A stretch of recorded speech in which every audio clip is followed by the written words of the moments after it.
आज के इस वीडियो में मैं आपको बताने वाला हूँ ऑनलाइन सेलिंग में जो मैंने मिस्टेक्स की हैं, जैसे कि अमेज़ॉन, फ्लिपकार्ट, पेटीएम, स्नैपडील या फिर जो मल्टीपल मार्केट प्लेस हैं, यहाँ पर हमने जो मिस्टेक की हैं वह मैं आपको बताने वाला हूँ कि अगर आप एक न्यूज़ सेलर हैं या फिर आप सेलर बनने का सोच रहे हैं, ई कॉमर्स बिजनेस में आने का सोच रहे हैं, तो आप इन गलतियों को तो बाद में ना दोहराएं। तो शुरुआत करते हैं हमारी इस वीडियो की। मेरा नाम है शुभम अग्रवाल और आप देख रहे हैं साइबर बाबा यूट्यूब चैनल। ओके गाइस, तो यहाँ पर हमारा जो सबसे पहला पॉइंट है वह है प्रॉपर नॉलेज का। जी हाँ, अगर आप ई कॉमर्स बिजनेस में आ रहे हैं तो आपके पास बेसिक नॉलेज तो होना चाहिए। जैसे कि सबसे पहले आपके पास होनी चाहिए लोकेशन, और उस लोकेशन को आपको ट्रैक करना है कि उस लोकेशन पर डिलीवरी बॉय आते हैं या नहीं। अदरवाइज अगर आप किसी ऐसी जगह से ई कॉमर्स के बिजनेस को ऑपरेट करते हैं जहां पर डिलीवरी बॉय आते ही नहीं, तो इस कंडीशन पर आपको थोड़ी सी दिक्कत होगी, क्योंकि पार्सल को फिर उस लोकेशन तक आपको डिलीवर करना होगा। इसके अलावा जो कंप्यूटर का नॉलेज होता है वह आपके पास होना चाहिए, क्योंकि आप मोबाइल से ऑपरेट नहीं कर सकते। आपके पास बेसिक नॉलेज तो होना चाहिए कि किस तरह से आपको लैपटॉप या फिर डेस्कटॉप पर काम करना है, कैसे बिल को प्रिंट करना है, मतलब जो बहुत ही बेसिक नॉलेज होता है वह एटलीस्ट आपके पास होना चाहिए।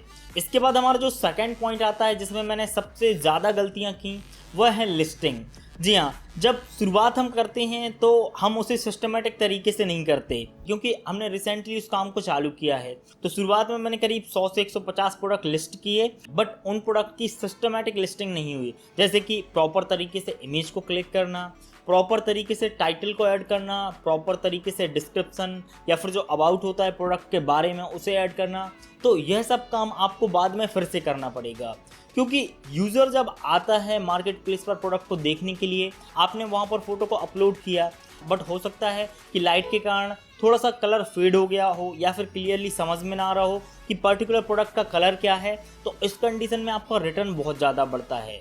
अगर आप टाइटल अच्छा नहीं डालेंगे तो आपके प्रोडक्ट सर्चेस में नहीं आएंगे। अगर आप डिस्क्रिप्शन ऐड नहीं करेंगे तो यूज़र को पता नहीं चलेगा कि क्या प्रोडक्ट की लेंथ है, क्या उसकी हाइट है, वेट कितना है उसका, क्या क्या आप उसमें कर सकते हैं। तो इन सब चीज़ों को फिर आपको पुरानी लिस्टिंग को डिलीट करके फिर से न्यू लिस्टिंग को बनाना पड़ता है। तो शुरुआत से ही आप प्रॉपर तरीके से लिस्टिंग करें। तीसरा पॉइंट यहाँ पर हमारा जो आता है वह आता है रिटर्न कैलकुलेशन को लेकर। सबसे ज़्यादा जो मुझे नुकसान हुआ है, क्योंकि शुरुआती टाइम में जब मैं सीख रहा था ई कॉमर्स के बिज़नेस के बारे में, तो सबसे ज़्यादा मुझे जो लॉस हुआ वह सिर्फ और सिर्फ रिटर्न में हुआ। हम जनरली करते क्या हैं कि हमने किसी प्रोडक्ट को परचेज़ किया, हमने सोचा कि उस प्रोडक्ट पर हम 25 या 30 या फिर 50 मैक्सिमम रुपए का प्रॉफिट रखेंगे। बट उससे ज़्यादा हमको इस चीज़ के बारे में सोचना है कि अगर हमने 5 प्रोडक्ट डिलीवर किए और उसमें से 2 प्रोडक्ट रिटर्न आते हैं, तो हमको रिटर्न को भी मेंटेन करके चलना है। एक रिटर्न में आपको 70 से 80 रुपए का नुकसान होता है अगर उसका वेट 500 ग्राम तक है। अगर उसका वेट ज़्यादा है तो और ज़्यादा भी आपको नुकसान हो सकता है। तो जो आपने 20 या 30 रुपए करके प्रॉफिट कमाया 4 से 5 प्रोडक्ट में, 2 रिटर्न आपके आए, आपका पूरा प्रॉफिट खत्म हो गया। तो रिटर्न को हमेशा इस तरीके से आप मैनेज करें, अपने प्रोडक्ट की प्राइसिंग आप इस तरीके से रखें कि अगर आपको रिटर्न आता भी है, और वो आएगा, क्योंकि नॉर्मली केस में इलेक्ट्रॉनिक में 10 से 20% रिटर्न बहुत ही ज़्यादा नॉर्मल है, तो रिटर्न आपको आएगा। तो प्राइसिंग आपको ऐसी रखनी है कि आप प्रॉफिट में जाएं रिटर्न आने के बाद भी। तो यह बहुत ही ज़्यादा इम्पॉर्टेंट पॉइंट है जिसके बारे में आपको बहुत ही ज़्यादा डिटेल में सोचना है। यहाँ पर हमारा जो फोर्थ पॉइंट है या फिर हमारी जो अगली मिस्टेक है वह है ब्रांडेड प्रोडक्ट्स की। जब शुरुआत में मैंने काम चालू किया ई कॉमर्स के ऊपर, तो मार्केट से मैंने बहुत सारे ब्रांडेड प्रोडक्ट परचेज़ किए। उन ब्रांडेड प्रोडक्ट को मैंने लिस्ट किया अमेज़ॉन पर। उससे हुआ क्या कि कुछ टाइम के बाद उन्होंने मेरा अकाउंट सस्पेंड कर दिया, जो कि 21 दिन के लिए सस्पेंड था। ऐसा आपके साथ भी होगा। अगर आप ब्रांडेड प्रोडक्ट सेल कर रहे हैं तो आपके पास ऑथराइजेशन लेटर होना चाहिए। फॉर एग्जाम्पल, कोई भी XYZ कंपनी है, आपने उस कंपनी के प्रोडक्ट परचेज किए हैं, तो आपको कंपनी को मेल करना है कि हम इस प्रोडक्ट को बेचना चाहते हैं ऑनलाइन, क्या आप हमें परमिशन देंगे, आप हमें ऑथराइजेशन लेटर देंगे। अगर कंपनी वाले मानते हैं तो वह आपको ऑथराइजेशन लेटर देंगे, अदरवाइज वो आपसे यह बोलेंगे कि आपको इस अमाउंट का हमसे माल परचेज करना है, इसके बाद हम आपको ऑथराइजेशन लेटर देंगे। तो गलती आप बिल्कुल भी ना करें, बिल्कुल भी रिस्क ना लें अपने अकाउंट से। कोशिश करें कि जितना हो सके आप ऑथराइजेशन लेटर के साथ काम करें, जिससे आपको आगे कोई भी दिक्कत ना होगी। अदरवाइज आपका अगर अकाउंट सस्पेंड होगा 21 दिन के लिए, तो 21 दिन आपको सिर्फ और सिर्फ नुकसान ही होगा। तो सबसे पहले आप ऑथराइजेशन लेटर रखें अपने पास, उसके बाद आप प्रोडक्ट को सेल करें। नेक्स्ट यहाँ पर हमारी जो मिस्टेक आती है वह आती है डॉक्यूमेंट को लेकर। जी हाँ, अब शुरुआत में जब हम उस चीज़ में आते हैं तो धीरे धीरे हमको पता चलता है कि इस डॉक्यूमेंट की हमको रिक्वायरमेंट होती है, यह भी हमको करना होता है। तो हमने नॉर्मली अपने प्रोडक्ट जेनरिक में लिस्ट किए। आप अमेज़ॉन या फिर फ्लिपकार्ट किसी भी मार्केट प्लेस पर जेनरिक लिस्टिंग कर सकते हैं। बट वहाँ पर हमारे साथ दिक्कत यह हुई कि प्रॉपर तरीके से हमने फ़ोटो शूट किया, हमने प्रोडक्ट का टाइटल ऐड किया, बट कुछ टाइम के बाद हुआ क्या कि उस लिस्टिंग में और भी सेलर सेल करने लगे। मैंने उस लिस्टिंग को क्रिएट किया, आप आए, 1 क्लिक में आप मेरी लिस्टिंग के अंदर आ गए और आपने अपनी सेलिंग स्टार्ट कर दी। तो इससे नुकसान मुझे हुआ ना, क्योंकि मैंने पूरी लिस्टिंग को क्रिएट किया, आपने सिर्फ एक क्लिक करके आप मेरी लिस्टिंग के अंदर आए और आपने अपनी सेलिंग स्टार्ट की। तो इसके लिए आपके पास कुछ डॉक्यूमेंट्स होने चाहिए, जैसे कि ट्रेडमार्क। ट्रेडमार्क से होगा क्या, आपने अपना ट्रेडमार्क क्रिएट किया, आपने अपना ब्रांड बनाया और अब उस ट्रेडमार्क से आप लिस्टिंग करेंगे। फॉर एग्जांपल XYZ, यह एक मेरा ट्रेडमार्क है। अब इस ट्रेडमार्क से अगर मैं लिस्टिंग करूंगा अपने प्रोडक्ट की, फॉर एग्जांपल मैंने एक ब्लूटूथ स्पीकर को लिस्ट किया अपने ट्रेडमार्क पर, तो अब उस ट्रेडमार्क पर सिर्फ और सिर्फ मैं प्रोडक्ट बेच सकता हूं। अगर कोई दूसरा व्यक्ति उस पर आएगा प्रोडक्ट्स को बेचने के लिए, तो हम अमेज़ॉन या फिर फ्लिपकार्ट या फिर जिस भी मार्केट प्लेस पर हम सेल कर रहे हैं, तो हम वहां पर उसकी कंप्लेन करेंगे।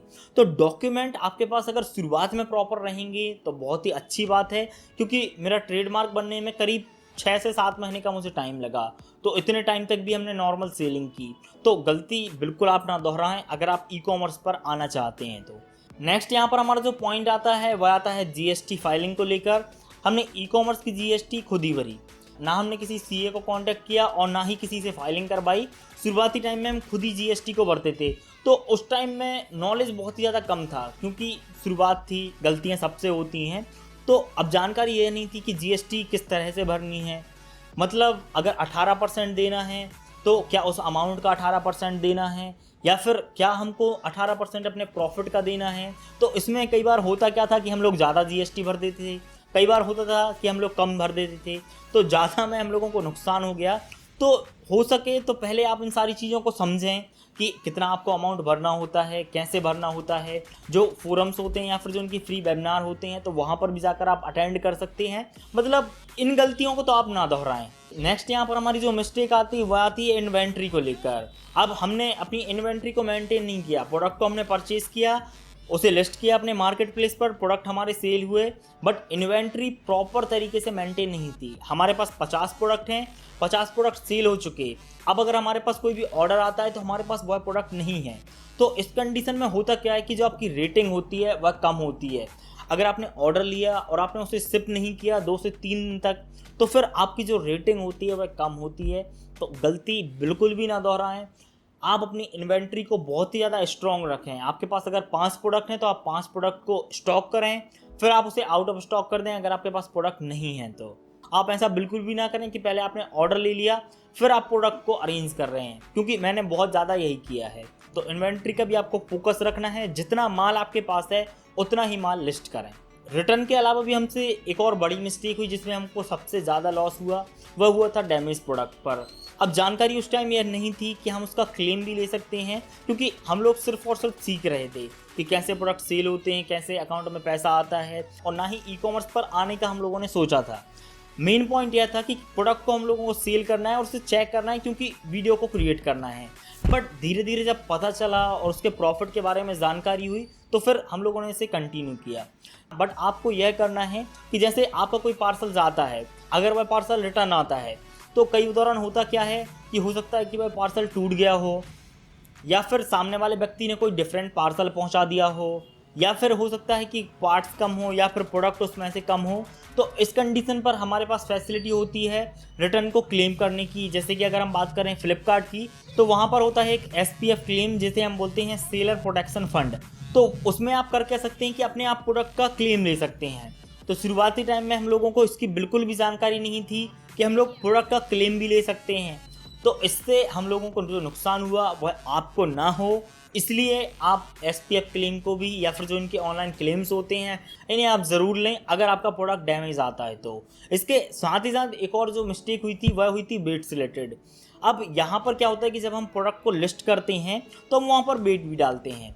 अब दिक्कत वहाँ पर यह हो गई कि स्पीड में हम लोग लिस्टिंग करते थे, कई दौरान हो सकता है कि वेट थोड़ा सा आगे या पीछे हो जाए, तो इस चीज़ को आपको क्लियरली चेक करना है। अगर आपका वेट थोड़ा सा भी ऊपर जाता है तो उसके चार्जेस भी बढ़ते हैं। जहाँ पर आपको डिलीवरी का 30 रुपये लगता था वहाँ पर 200 और 300 रुपये भी लग सकता है। तो वेट बिल्कुल प्रॉपर डालें। हो सकता है बाय मिस्टेक आपसे वेट थोड़ा सा ज़्यादा ऐड हो गया हो, तो लिस्टिंग जब भी करें वेट को कम से कम 2 बार चेक करें, क्योंकि गलती मैंने दोहराई है और आपको उस चीज़ को नहीं दोहराना है। बढ़ेंगे हम अपनी नेक्स्ट और अगली मिस्टेक की तरफ, जो कि आती है प्रोडक्ट सिलेक्शन को लेकर। यहाँ पर 2 चीज़ आती हैं। अगर आपके पास पैसा है या फिर आप अच्छा लंबा इन्वेस्ट करना चाहते हैं, जैसे कि 3 लाख 4 लाख रुपए तक, तो आप मल्टीपल कैटेगरीज में जाएं। बट अगर आपका अमाउंट 10,000 से लेकर 20 या फिर 50,000 तक है तो आप सिंगल कैटेगरी में डील करें, क्योंकि आपके पास एक कैटेगरी में मल्टीपल प्रोडक्ट्स होंगे। अगर आपका बजट अच्छा है, आप लंबा इन्वेस्ट करना चाहते हैं, तो आप फिर मल्टीपल कैटेगरीज में आएँ। अदरवाइज शुरुआत में आप किसी एक कैटेगरी पर काम करें, जैसे कि इलेक्ट्रॉनिक एक कैटेगरी है बट इसमें प्रोडक्ट आपको हज़ारों और लाखों मिलेंगे।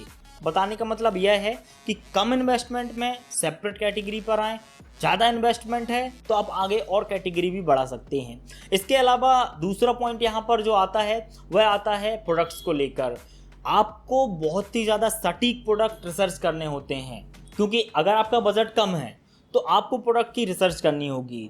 हो सकता है कोई प्रोडक्ट की परचेसिंग 30 रुपये हो और मार्केट में वो 40 या 50 रुपये में बिकता है, तो ऐसे प्रोडक्ट को तो आप बिल्कुल भी परचेस ना करें, क्योंकि अगर आप ऐसे प्रोडक्ट लेकर आते हैं जिसमें आपको प्रॉफिट नहीं है बट आपको कमीशन तो पे करना होगा, आपको जो रेफरल फीस होती है वह आपको पे करनी होगी, क्लोजिंग फीस आपको पे करनी होगी, पैकेजिंग चार्जेस में आपको पैसा पे करना होगा, फिर आपको बचेगा बहुत कम पैसा। तो रिसर्च बहुत ही ज़्यादा स्ट्रांग होनी चाहिए। गलती बहुत सारे लोग यह करते हैं, जैसे कि मैंने की, प्रोडक्ट के साथ पहले रिसर्च की नहीं, डायरेक्टली हमने प्रोडक्ट को परचेज किया। अब इसमें से बहुत सारे प्रोडक्ट तो ऐसे निकल गए जो कि आज तक सेल नहीं हुए, तो इस कंडीशन पर आपका पैसा भी फंस सकता है। तो कोशिश करें अच्छे टॉप सेलिंग प्रोडक्ट्स आप लेकर आएँ और शुरुआत में पहले आप उन्हें सेल कर चेक करें। नेक्स्ट और लास्ट यहाँ पर हमसे जो मिस्टेक हुई थी वह हुई थी पैकेजिंग आइटम को लेकर। हमने प्रोडक्ट्स को कलेक्ट किए, उन्हें लिस्ट किया, ऑर्डर आना स्टार्ट हुए, बट हमारे पास पैकेजिंग आइटम नहीं है।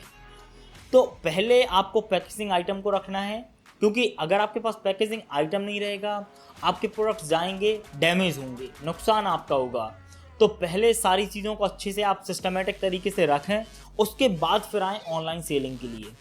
उम्मीद करता हूँ आपको हमारी ये वीडियो अच्छी लगी होगी। अगर आपको अच्छी लगी तो आप इसे लाइक ज़रूर करें। अगर आपके कोई सुझाव हैं या फिर आपका भी कोई एक्सपीरियंस है तो आप मुझे कमेंट बॉक्स में ज़रूर बताएं। एक नई वीडियो में आपसे फिर मुलाकात होगी, तब तक के लिए #साइबर बाबा।